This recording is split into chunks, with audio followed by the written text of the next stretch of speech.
Welcome back to my channel. Today we are going to talk all about my November books that I read. I have physical, I have Kindle, I have audio, I have all the things. So I believe I read 12 books. I have my notes, so let's dive in. Let's chat all about my two physical books that I have. So A Court of Pages book club in the month of November, we read Fourth Wing. Now I read the whole series last year, and this year, since I created a new book club, I was like, I have to read it with my book club, especially since book 3 is coming out in January. So we can be in the war college world and all the things. And for my book club, this was the first dragon book that we were reading. So I got the cute little soft touch dust jacket to go over it with my sprayed edge book. So I got this book, and I read second Iron Flame, and with the nice pretty dust jacket as well. I love this series. To me, this is a 5-star series. I mean, it says a lot that I wanted to reread it again with my book club, and we are so excited about the book 3 release. The hype is real. The hype is real about this whole series, the dragons, how they communicate, how they bond with the humans, the different quadrants, the rebellion, the romance that's in here. It is so good. Every book leaves on a cliffhanger, so it just reels you in even more. And the cliffhangers are like impactful. You don't even see it at all. So this is such a great series. For Fourth Wing, I gave it a 5-star rating. And Iron Flame, I gave this a 4.5-star rating. Okay, so the next book that I read in the month was, because those were like high fantasy books, I wanted something like a palate cleanser, so I read Christmas in Chestnut Springs. It is a novella of the Chestnut Springs series by Elsie Silver. She is an auto-buy author for me, so when one of the book besties shared in the chats that she was coming out with a novella, I gobbled that thing up in one day. One day, gave it 5-star rating, and yes, personally, I don't really rate novellas that high just because they're like bite-sized, but that one deserved 5 stars.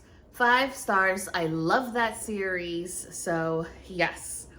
The next book that I read was Cruel Winter with You. So again, the same book bestie, she put in the chat that there was Under the Mistletoe series of different novellas that authors came together to create 5 different books, and Cruel Winter with You was book 1, and I gave that a 3.5.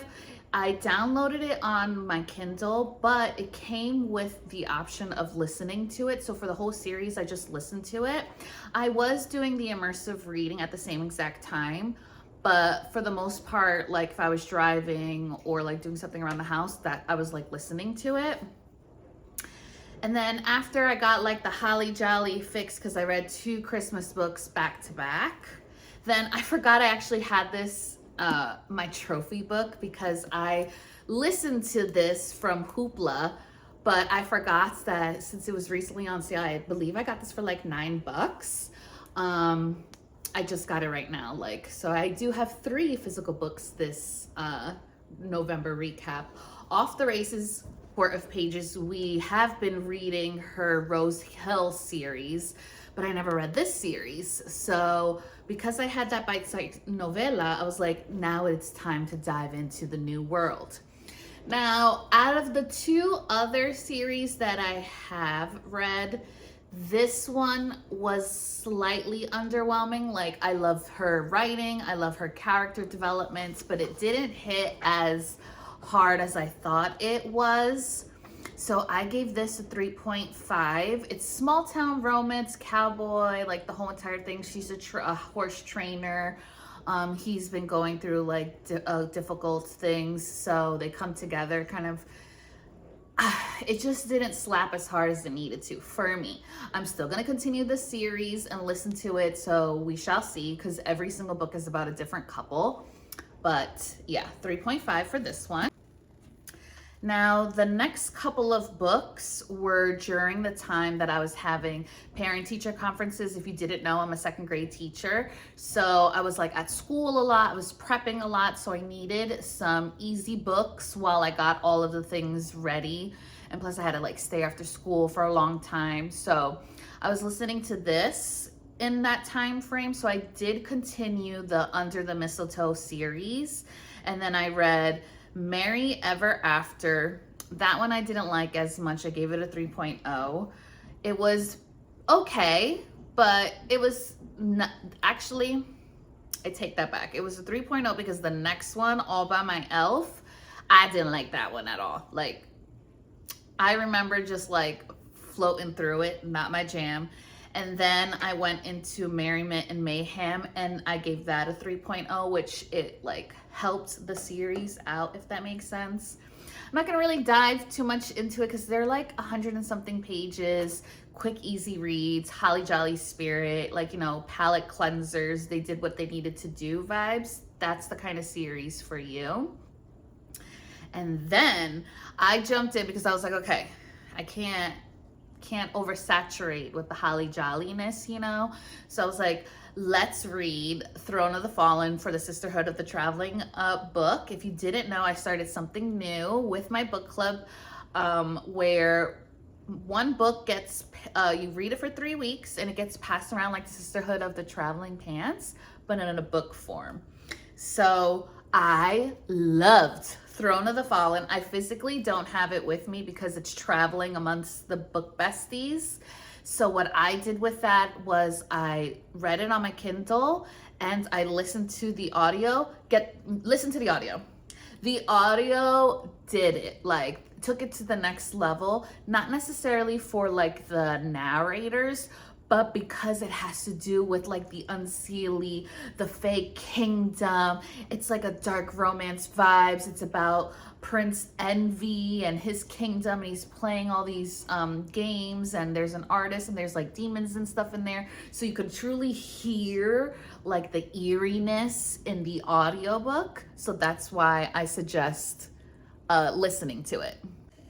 Okay, before I go into the next book, if you hear the dishwasher in the background, that's what's going on. I put a load in and it's cleaning. If you don't hear it, great, kumbaya, let's keep going. So the next book that I read, especially after the Throne of the Fallen, I was like, okay, let me finish out Under the Mistletoe series. And I read Only Santa's in the Building, and that one was cute. I really did like that, especially because it had the Latino family concept in it, like, and they were Puerto Rican, so of course I gave that 4.0.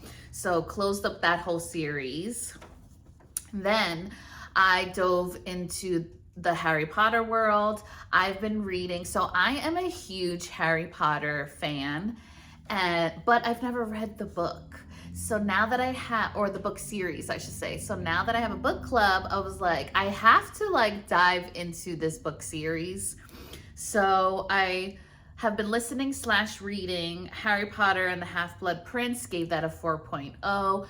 The whole series in general is just a comfort read for me. So, and now that that was book 5, I really see the difference between the movie and the book. Like the book, so much more happens and it really explains everything. So I've been thoroughly enjoying that aspect of it. And then I just finished Harry Potter and the Deathly Hallows, which is book 6 in the whole entire series. So it took me from September all the way until November to finish the 6 books. And I gave that a 4.5 star rating. And I can't believe like that series is done. I can definitely see myself rereading and listening to it, because just like how I like watching the movies, now I like listening to the books. And the kicker is this year, usually like around the fall time, I start listening, or should I say I start watching the series, like all the movies. And this time around, I haven't watched any of the movies. I just listened to the stories and reading them. So now it's gonna be fun watching the movies, because I'm like, oh, that was different, and that was different, and that was the same, and that was the same. So yeah, those were all of the books that I read in November. I read 12 books in November. I cannot believe it. I already surpassed my reading goal for the whole entire year of 50 books. Now I believe I'm on 80 books, which blows my mind, especially because I started my whole reading journey last year. And for me to read in 1 year 80 books, let alone 12 books in a month, like, blows my mind. Blows my mind. Let me know down in the comments if you read any of these books or if you are adding them to your TBR. Let me know what was your book count, what books you read during your November reading wrap up. You know, I'm rambling. You know what I'm trying to say. Let me know. Give me all the bookish tea down below, and I'll see you in the next one. Bye, guys.